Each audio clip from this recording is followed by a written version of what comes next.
You're not an electrical engineer, are you? Yeah, let's get started with what has happened in Iran, in Tehran, and in Beirut. Two important figures have been assassinated. What's your take on what has happened? Well, I think this is very dangerous and important. I believe it represents an effort by Prime Minister Netanyahu, which he began 9 months ago, to entangle the United States in Israel's wars with the Palestinians and its neighbors. And I think if you are serious about negotiating a hostage release and a ceasefire, you don't murder your opposite number at the negotiating table. So any doubt that anyone may have had about whether Israel was sincere in pursuing an agreement with Palestinians has now been eliminated. It is not pursuing an agreement. It is instead prosecuting a war of extermination, annihilation, a genocide. And it had said from the beginning that even if there was an agreement, it reserved the right both to resume the war at a time of its choosing and to murder Palestinian officials wherever in the world they might be. So this is an indication of that Israel basically is prepared to commit any crime at all. It feels no constraints. And by attacking Ismail Haniyeh and murdering him in Tehran, Israel has, of course, violated Iranian sovereignty. And the leader of Iran has said that Israel will pay a heavy price for this. We don't know what Iran will do, but it will probably be almost certainly be something military. And Hezbollah, Nasrallah, the leader of Hezbollah, has said in the past that if there were an attack on Beirut, he would attack Tel Aviv. So I think this is a very dangerous moment. We must wait to see what the Palestinians and the Iranians and the Lebanese, all of whom are being brought into a war with Israel, now do. Yeah, we've just learned that Iran, in a letter to the UN Security Council, they're stressing a serious violation against the sovereignty and territorial integrity of Iran. And they're talking about they will authorize a special military operation against the enemy. And in your opinion, what they're asking for from the UN Security Council? Well, I note that Lebanon plans to do the same thing. That is to protest the Israeli action to the Security Council. Of course, one of the objectives here is to align international opinion behind Iran and Lebanon when they retaliate, which they will. Now we know that Iran plans to use military means to retaliate, which it has done before, of course, and quite effectively. So that is what we know. But I think the main objective here is simply to position Iran and Lebanon better to conduct that reprisal and to warn the world publicly about what Israel has done. It appears there's no crime Israel is unprepared to commit. Genocide, murder, assassination, false flag operations. And by the way, I think there is severe doubt about whether Hezbollah, in fact, was responsible for the Falak 1 rocket that is alleged to have fallen in the Golan Heights. Hezbollah has never attacked Syrians. The people there are Syrian under Israeli occupation. The United States is alone pretty much in recognizing Israel's attempted annexation of the Golan Heights. International law says that it's part of Syria. There's no reason for Hezbollah to attack there. And also, Hezbollah has been very careful to attack military installations, not civilian installations. So I suspect that is all too often the case.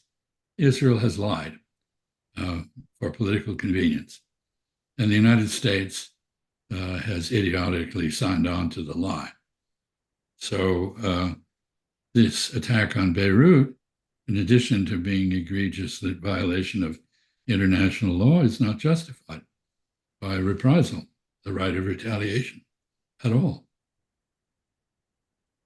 In your opinion, what has happened in the United States gave some sort of permission to Netanyahu and his administration to carry out at the same time in Beirut, in Tehran, in Syria, because these are the same kind of activities that they're doing. Well, this exposes the tremendous contradiction in U.S. policy. On the one hand, the United States says that we want to see the war de-escalate and end. On the other hand, we provide the weapons to escalate it and continue it. There's no coherence here at all. It is completely incoherent and self-contradictory. We all know that if the United States were to end its arms supplies to Israel or provide a credible threat to do so, that Israel would not be able to conduct the war anymore. So the United States is enabling genocide, murder, and attacks on other countries. And here, I know there is an important point to bear in mind. I don't know of any other country besides Israel that feels free to attack its neighbors, bomb them, strafe them, fire rockets at them, murder their leaders at will. If the Russians do something against a hospital in Ukraine, there's an immediate international outcry from the West. When Israel destroys all the hospitals in Gaza, nobody says very much of anything.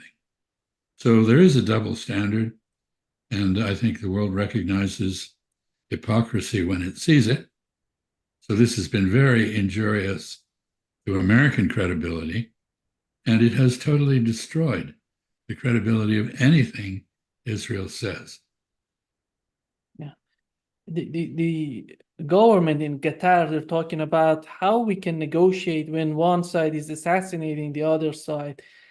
And we know that it seems that Ismail Haniyeh was a moderate figure in Hamas, and he would be beneficial for any sort of negotiations between Hamas and Israel. In your opinion, what was the main goal after, if Israel has decided to do that? What was the main reason in their mind? Well, I suspect, as I said earlier, if you are serious about negotiating with someone, you don't murder them. So the point that the Qatari foreign minister made is absolutely correct. This throws the whole question of the talks that we have been participating in with Israel and Hamas into doubt. And if I were Bill Burns, the director of the CIA, who has been deputized to conduct these talks for the United States, I would feel completely betrayed by Israel, which did not inform the United States of what it planned to do, and which must have understood, because Israelis are very smart, that by doing this, they ran the risk of totally ending the negotiations. I suspect Mr. Netanyahu wants Hamas to break off the talks, because that would shift the blame for the continued hostage situation from him to Hamas. Israel is now incredibly divided. There is a near mutiny in the armed forces, which do not believe in the strategy-free war of extermination that Mr. Netanyahu has ordered, and this extremist cabinet has approved. The Orthodox, ultra-Orthodox in Israel, who risk now being conscripted, are up in arms about that. We just saw a riot at the worst prison in Israel for Palestinians, in which the army found itself fighting the right-wing settler movement and members of the cabinet who were attacking the prison.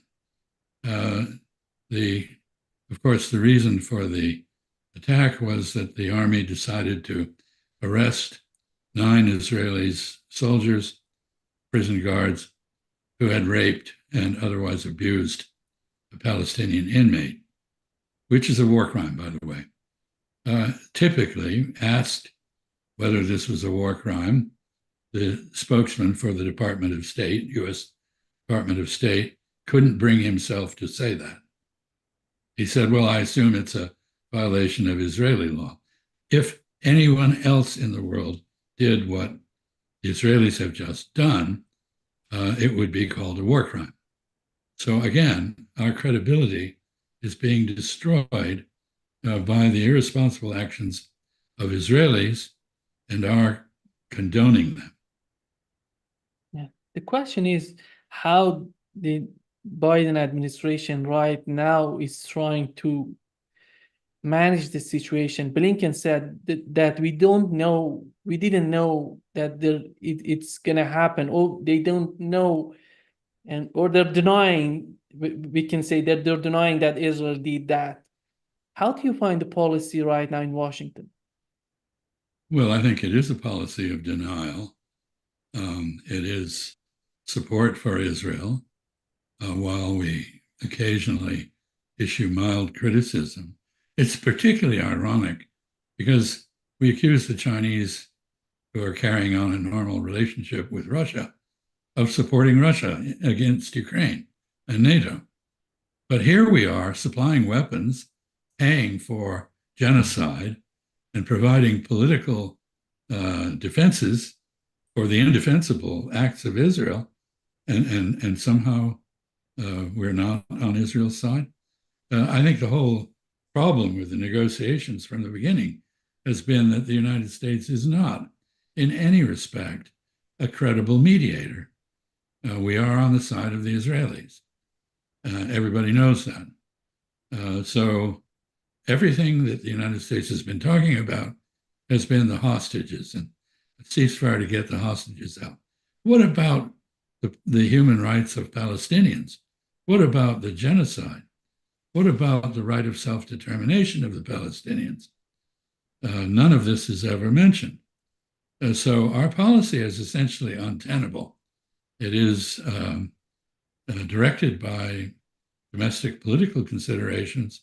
In foreign policy terms, it's a catastrophe for us. Yeah. There is a news coming out. It says that the United States and United Kingdom is sending their warships toward the Israeli coast in the Eastern Mediterranean. And if they didn't know that, and why they start doing this in order to help Israel if something big happened in that region? Well, this will be explained, as it was previously, as an effort to prevent a war between Israel and Hezbollah. But it is clearly a gesture of support for Israel. And it makes the US ships a potential target for Hezbollah. I don't think Hezbollah wants a war, certainly not with the United States, and I don't think they want a war with Israel. But Israel is trying to goad them into an attack on it, and by extension, the United States, maybe the UK as well, in order to widen the war, in order to bring the United States and the UK in. Nothing would be worse from the point of view of American and British national interests than to do that. And I think also there is a domestic political element here. Kamala Harris clearly has some feeling for the Palestinians and has expressed it. Mr. Biden has done no such thing. But the essence of the policy has not changed. And there's no indication that if elected, she would change it. Mr. Trump has said to Israel, you should finish the job and end the war. Well, by that he means finish the extermination of the Palestinians. We now have in Gaza not just what some people are now estimating maybe ultimately as many as 600,000 dead. There are 21,000 babies who have been identified.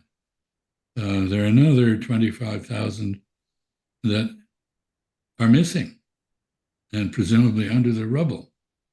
The figures that the health ministry in Gaza has given out represent people who've been positively identified. But there are a huge number of people who've not been identified. Now we have an outbreak of polio. What does the Israeli army do? They blow up the water supply to enable the polio to spread farther. This is genocide, clear and simple. If it is indeed ultimately 600,000 Palestinians who perish from bombs, gunfire, disease, and starvation, because about 500,000 Palestinians are now literally on the brink of death from starvation, then there will be no doubt at all about this. And I think all of what has been happening with assassinations is an effort to divert attention from the international court's determination that Mr. Netanyahu and others in Israel are war criminals and should be arrested and brought to trial, like some of the people in Yugoslavia were for less serious acts of genocide. So this is political diversion through military or intelligence action. From what we've seen so far from Iran and Hezbollah, in your opinion, how they're going to manage the situation? We know that they're not looking after any sort of escalation with Israel, but how they can manage the situation right now? Well, that's a problem for them.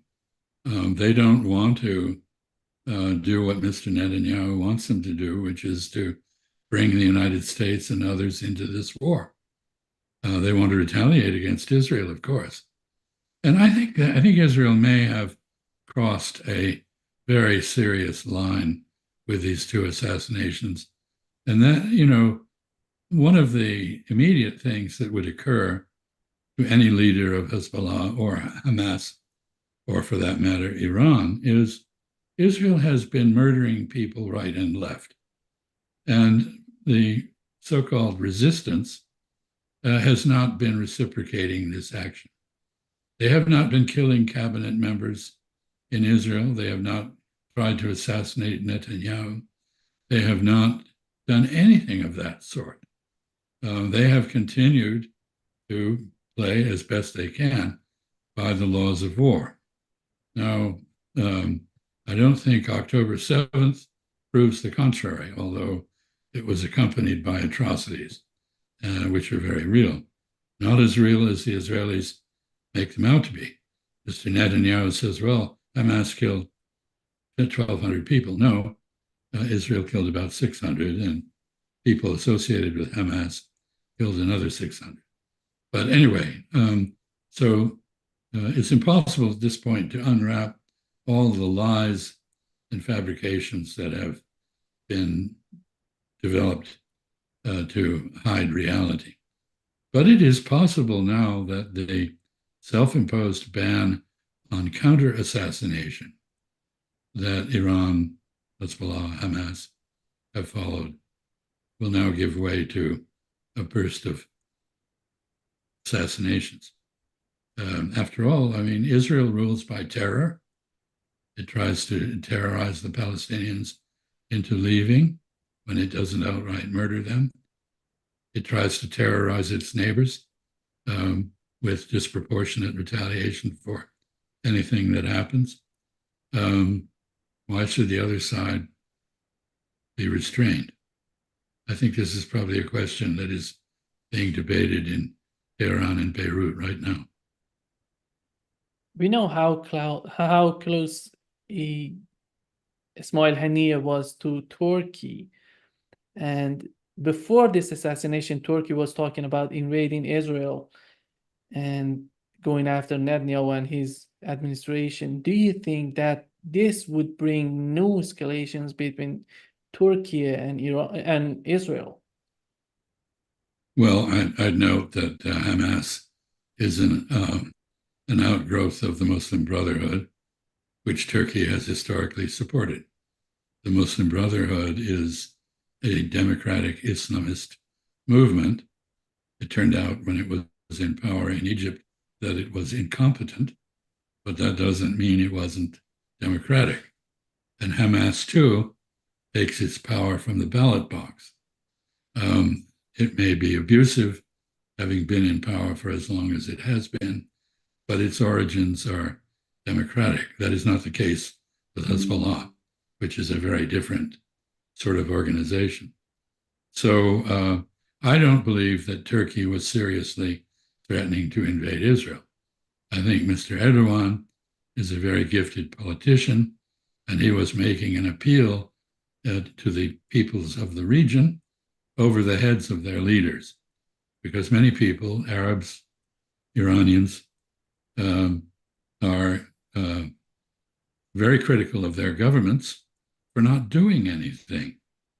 They talk, but they don't do anything. And some of them, in fact, are colluding with Israel in other ways. So I think Mr. Erdogan was reaching over the heads of regional leaders to seek the approval and support of the populace in the region. And that is consistent with Turkey's objective of reestablishing its influence in the Middle East and reorienting its foreign policy away from Europe toward the Middle East. So I didn't take that threat very seriously, and I don't think Turkey is going to invade Israel. But we could see, if things continue to develop, the kind of thing we have seen between the United States and Russia, where the escalations by the United States and the attacks that Ukrainians are carrying out deep inside Russia have led Russia to adopt a policy of arming any and every opposition movement to the United States, wherever it is in the world. And so we see the embrace of North Korea by Russia, which was a direct response to the changed US policy. We may see similar embrace of causes in the Middle East, which are anti-American by the Turks. And we may see a more active Iranian embrace of such movements than we have seen to date. I could think, for example, think of the Houthis, who have been very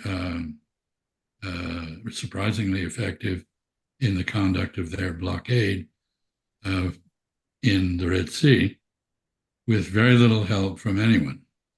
They have had some help from Iran. They may now get help from Turkey. I think the war is in grave danger of widening. Yeah. The other two important factors in the Middle East would be Saudi Arabia and UAE. How would this assassination affect their policy right now? Very uncertain. Very uncertain. You have the Shia-Sunni divide here, and long-standing antipathy between hardline Sunnis in Saudi Arabia in particular. The UAE is much more pragmatic, but let's say the theocratic regime in Iran, or various movements within the Islamic world that are Shia-inspired, Hezbollah being the key one, which is seen as the enemy by both Saudi Arabia and the UAE. So I don't know what the effects will be, but I think it's becoming harder and harder for countries in the region to remain closely aligned with the United States. The United States is apparently willing to give Israel a blank check to do anything, no matter how heinous the crime. The United States will overlook it and continue to back Israel. So this makes it very difficult for people in Riyadh or Abu Dhabi to continue with a close relationship with the U.S. And there are problems in these relationships. For example, a committee of Congress decided that they would investigate an AI experiment in the UAE in which Microsoft is involved with the Chinese. And the UAE told them, you cannot investigate this. It's none of your business. Well, this is a tougher stance than the United States has been used to encountering in the region. So there are spillover effects, but it's too early to say what the long-term consequences might be. When it comes to Washington and what's going on right now, it doesn't seem that this new escalation in the Middle East would benefit the Biden administration and whoever going to be the next Kamala Harris, if we consider her Kamala Harris as the presidential nominee for Democratic Party. How, in your opinion, why they couldn't convince Netanyahu not to go after some sort of escalation in the region? Because that would be hugely against them, against their policies. Because they're not serious, because there are people in the United States, committed Zionists, whether they're Jewish or Christian evangelicals, and there is an armaments industry, a military-industrial complex, which likes to sell weapons to Israel. And as long as Israel has every reason to believe that whatever it does, it will suffer no consequences from the United States has no leverage at all over Israel. This has been further complicated, I should say, by the fact that Mr. Biden has dropped out of the race for the presidency. He's now a lame duck. He's not a very well-respected lame duck. His reputation has been gravely damaged by his own performance in public. Kamala Harris has yet to define a separate policy for herself. There's every indication, in fact, as I said earlier, that she intends to continue with the broad outlines of the current policy, while tempering it a little bit in terms of wringing her hands and maybe shedding a tear or two for all the dead women and children in Gaza. But the United States is now, I would say, almost completely isolated on this issue. Israel has crossed the line from being an outlaw to becoming a criminal in the minds of the world. And I would expect we'll hear from the courts in The Hague, which can't afford to overlook all this. This is just so lawless as to be totally unacceptable. It seems Netanyahu, considering his latest visit to the United States, he's doing everything possible before leaving office to bring the United States into the conflict. These are very desperate actions on his part. Well, exactly. His own personal future is bound up with the continuation of the war. He has always had the Zionist desire to depopulate Palestine and resettle it with Jews from abroad, or people who claim to be Jews, because a lot of the Russians really aren't. They just want to get out of Russia. Yes, this is exactly in line with his long-term ambitions and objectives. So no surprise that he goes to Washington and defiles our House of Representatives and Senate with a speech that was so full of lies and misstatements that it was pathetic, but which drew the applause of many present to their disgrace. If you ever wanted to disgrace American democracy and reveal its complicity with the Israeli genocide, Mr. Netanyahu did that. He also has done something, I think, far more important, and that is he has brought Israel to the brink of the abyss. The things he has done and the events he has set in motion risk the very existence of Israel. Many people have emigrated from Israel. I don't know the exact number, but it seems to be over 500,000. There are 2 million Israelis with second passports who are thinking about leaving. There are people in Israel who have been, a couple of 100,000 who have been displaced from the border areas because they're no longer secure. Israel was conceived as a safe haven for the world's Jews. It is now the most dangerous place on the planet for any Jew to live in. The Israeli economy is in free fall after the assassination of Ismail Haniyeh. The shekel, the Israeli currency, had a precipitous fall in value. The startups, which were the pride of Israel, the startup in innovative industrial ventures that made Israel great, are now moving abroad. People are not investing in Israel. And more countries are giving Israel the cold shoulder or breaking relations with it entirely.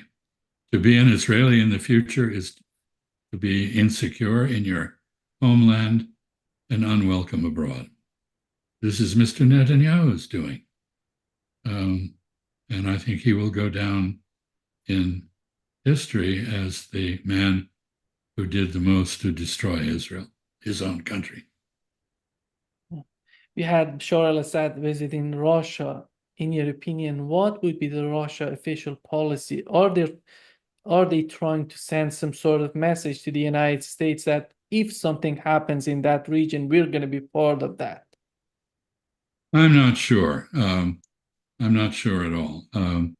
I do note that we have the odd situation where Mr. Kuleba, the Ukrainian foreign minister, went to China, met in Guangzhou in the south with Foreign Minister Wang Yi, his counterpart, talked about negotiations to end the war in Ukraine with Russia, but said it wasn't, those negotiations really depended on evidence from Russia of good faith. Well, that is an invitation for China to go and speak to Russia and have Russia set out its terms privately for the Ukrainians. In the meantime, Mr. Orban, who has broken rank, even though he is temporarily for 6 months the president of the European Union, is trying very hard to jumpstart a diplomatic dialogue, which has been totally missing. I had to laugh when I heard some statements from the EU that he was disrupting EU diplomacy. There is no diplomacy. So he's trying to create some diplomacy.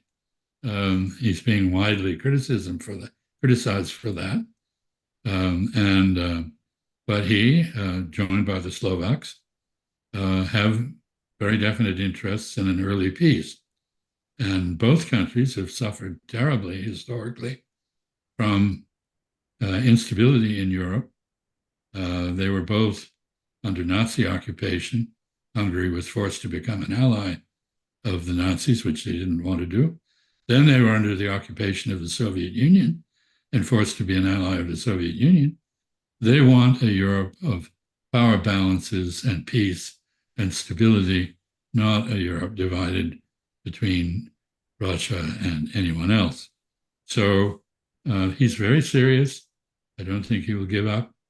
I think he will stand up to the criticism. He may have the support of Donald J. Trump for his peacemaking efforts.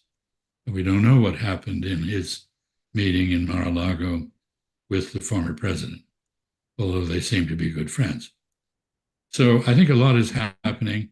I don't think the Russians want to take on yet another region. But they are the prime backers with Iran of the Assad government in Damascus. And I think they could escalate their support for Damascus fairly easily with little strain. They've shown an ability to make small investments in Syria pay off in big terms. So I wouldn't rule it out. But I think they're very much focused on the issue of European security architecture and the relationship with NATO and Ukraine, and not on the Middle East.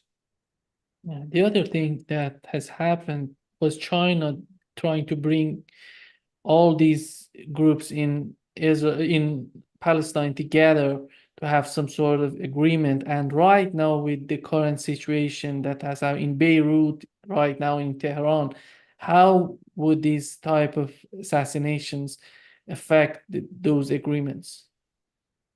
Well, I don't think that affects the agreements at all. But, I think there's a very important point here, and that is you have apparently Washington, Abu Dhabi, and the Israelis talking about some kind of post-war regime for Gaza, which they would impose, and supposedly Arab troops would guarantee.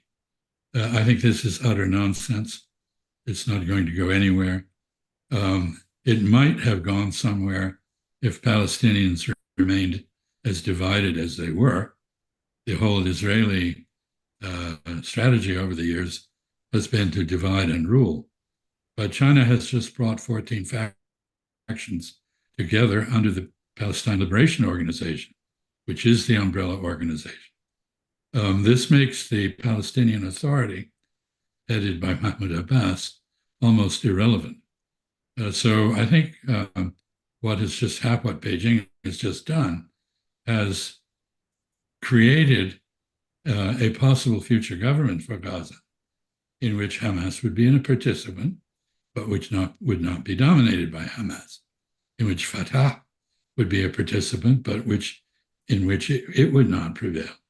And by all accounts, any such unity government or movement under the PLO would try to elect its leaders, not have them appointed by some outside power, whether it's Israel, the United States, or Abu Dhabi. Yeah. Just to wrap up this session, in your opinion, if we were to draw the outcome of this conflict in Gaza, the dire situation in Gaza, that Israeli were doing everything to bring the United States into the conflict. And on the other hand, we're witnessing that Shia, Sunni all together right now against some sort of policy against Israel. How do you see how at the end of the day, what would be the outcome of these type of activities of Israel so far, more than 9 months in Gaza? How would that affect Israel's future? Israel has succeeded in uniting the opposition to it, as you suggest. Sunni and Shia are now together in the resistance movement.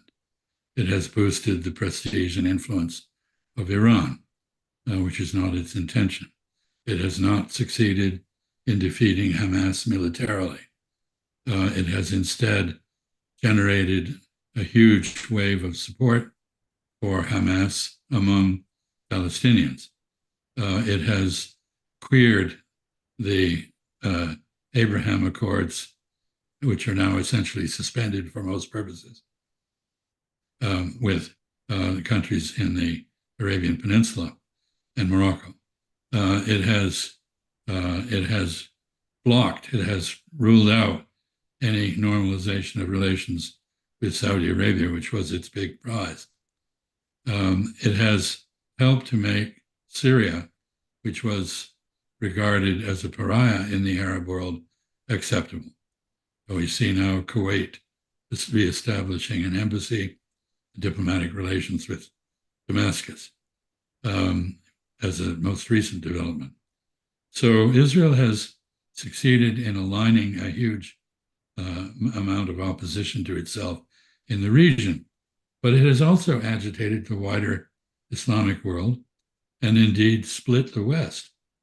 The demonstrations that have taken place for Palestinian self-determination, those are not the demonstrations for Hamas. They are demonstrations for the human rights of Palestinians and for self-determination for them. Israel has lost the youth in the West to a great extent. And it has, I suppose it might even like this, because in the past it has carried out false flag operations to give the appearance of a surge in anti-Semitism in order to induce Jews abroad to go to Israel, make Aliyah, as they say, to accept integration into the Zionist state. It may be happy that it is creating a wave of anti-Semitism. It has revived anti-Semitism, which was for all intents and purposes moribund, if not completely dead. It's now alive again. And this is nothing that any Jew abroad should be grateful for. And in fact, we see many Jews very heroically, given the pressures within Jewish communities, speaking out very bluntly and honestly about their opposition to the Zionist state and to its activities, both in Israel and elsewhere. So I think Israel has created a constellation of forces and put its very existence in jeopardy. And it shows no sign of retreating from this course. On the contrary, it is doubling down on it. Very dangerous for Israel. Yeah. Thank you so much for being with us today. Great pleasure, as always. Thank you, Nima. Keep Have well. a good day.